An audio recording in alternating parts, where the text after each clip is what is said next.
Ring around the rosy, pockets full of posies, ashes, ashes, we all fall down. The day her mother died, her father said, "Your mother was too weak and too naive. This world is not a place for gentle souls." That day, she watched the flames go up as, to the funeral fire, her father fed her mother's linens, tainted with disease, her mother's spinning wheels, anything that by her mother had been touched or held, so that she said, "Now, Father, throw me in." For often mother held me in her arms, sang me songs, taught me to be good, told me not to fear, all would be well. Her father's only answer was to grunt and bring her mother's oaken chest outside. But she said, "Stop! Do not this burn, not this. This is my hope, my only hope now that my mother's gone. My mother gave this chest to me before she fell, before the scarlet rash began to spread." "If you would have it, take it then," he said, "and let it be your dowry if you wed." He said no more, but turned and went inside as if he had disposed himself of her. She remained beside the fire and wept. "Now I am dispossessed and all alone, an orphan of the living and the dead." And in her mother's voice, she murmured low, "Bye bye, baby bunting, Daddy's gone a-hunting, gone to fetch a rabbit skin to wrap his baby bunting in." And singing in this way, while still she wept, she curled up on the ground and, weeping, slept. Her father went away and left her there, for he had many dealings at the court, many ships of cargo in his care, and goods to move to market from the port. Beside her mother's ashes she remained, and would not enter in her father's house. And many times the moon did wax and wane, and still looked down upon the lonely girl. The birds and other creatures of the field regarded her as one as wild as they, and, tentative as wild creatures are, adopted her and taught her how to live, to make a nest of rushes and of leaves, to gather seeds and roots and hazelnuts. Her mother's chest she hid within the woods and covered it with mistletoe and moss, with ivy vines and holly sprigs. And in that place she'd often sing out loud the songs her mother used to sing to her. "Wash hands, wash, Daddy's gone to plow. If you want your hands washed better, wash 'em now. Clap hands, clap, Daddy's coming home, for Daddy has money and Mommy has none." One day, a horse-drawn carriage came in view, and as she watched, it stopped beside her father's house. Her father had returned and brought with him a woman stepping in her mother's place, a widow with 2 daughters of her own. And when they saw her standing in the soot, her tattered garments stained with ash and tears, they laughed and said, "Oh, father, who is this? Is she a peasant or some stable wench?" Her father, seeming not to know her, said, "She is an orphan girl I pitied for her mother's sake." "An orphan girl," they said. "Oh, a cinder girl, a girl in rags and ashes. Oh, father, let her cook and clean for us, and comb our hair, tend our fireplace." "If it amuses you, my dears," he said, "then we will let her sleep beside the fire." And after that, they called her Cinder Girl. The sisters did not know that she was kin. They did not care or think of her at all, except as someone they could boss about. And when they watched her foraging for food, for seeds and roots, which was her custom then, they laughed and threw their porridge in the dirt. Peas porridge, hot peas porridge, cold peas porridge in the dirt, 9 days old. Now forage that, you silly Cinder Girl. But Cinder Girl was good and kind to them, for they were ladies who had been to court, and she knew nothing of the world beyond. One day, a rider came to them with news that they were all invited to a ball. The prince decided it was time to wed and wanted every lady in the land to come present herself before the royal court. Oh, then there was excitement in that house. Their wealthy father lavished gifts on them, the latest laces, satin silks, brocades, corsets, buns and hoops and petticoats, shoes with pointed toes and stilted heels. His second wife, her daughters took in hand to see that they would fit to meet this prince. And in this frenzied fitting, Cinder Girl was made to wash and iron all their clothes, to sew their hems, to mend their hose, to wait on every wish and whim as if they were already princesses. She helped them lace their heavy corsets round their waist, tease their hair, paint their face, pluck their brows, pierce their ears, until they looked less like true maidens and more made up as monstrous counterfeits of maidenhood. "This masquerade amazes me," she said.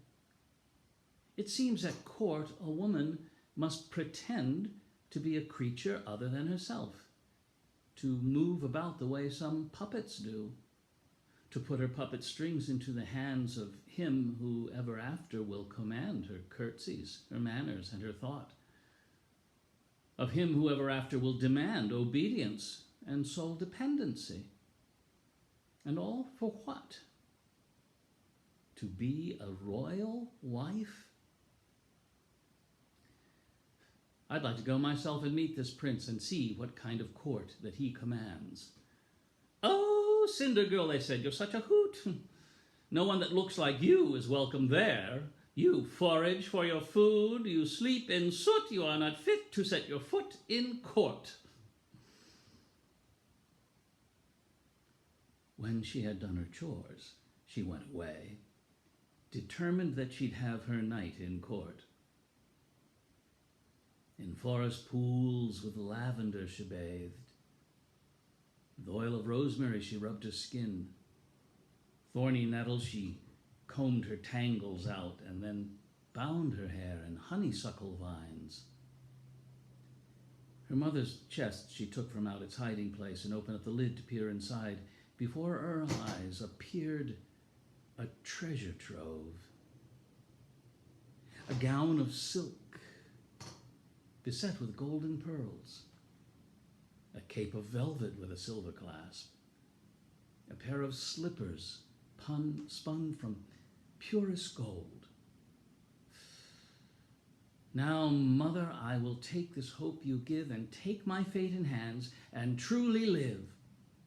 Hark, hark, the dogs do bark, beggars are coming to town, some in rags, some on jags, but one in a silken gown."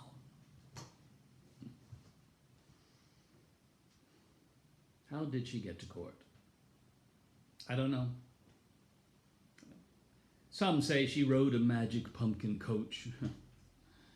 I think she used the magic of her legs, but be that as it may, to court she came, the last of all the ladies to arrive, and when the prince saw her, he was amazed to see someone of such simplicity, so unaffected, showing no pretense.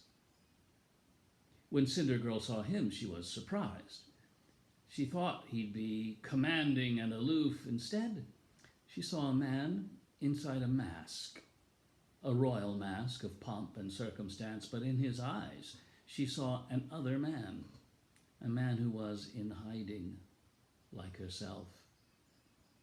And for this reason, when they met, she sang, "Oh, that I could be where I would be, then would I be where I'm not.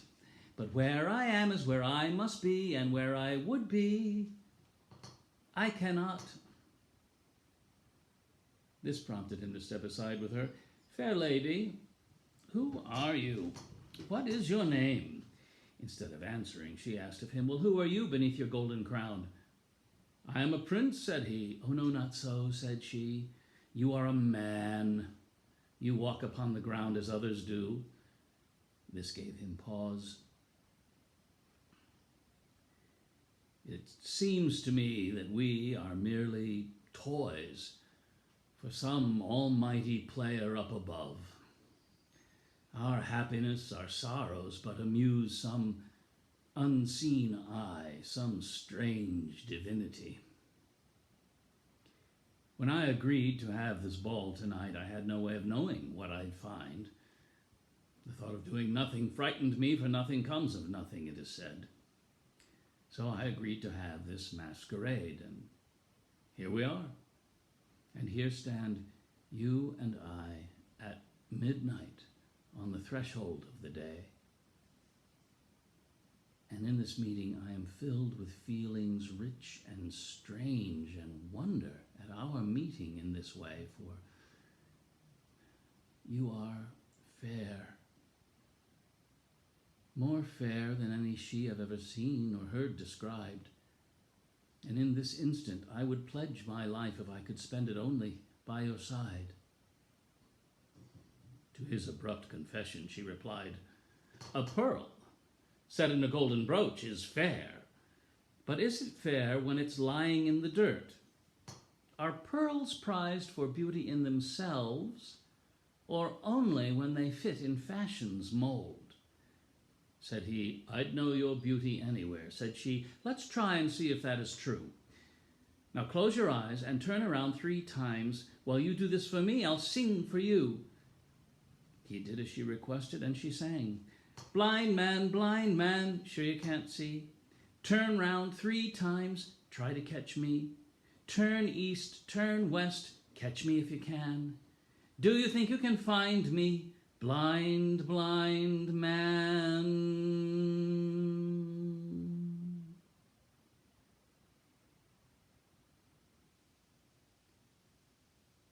He opened up his eyes, but she was gone, the chimes of midnight ringing in the dark.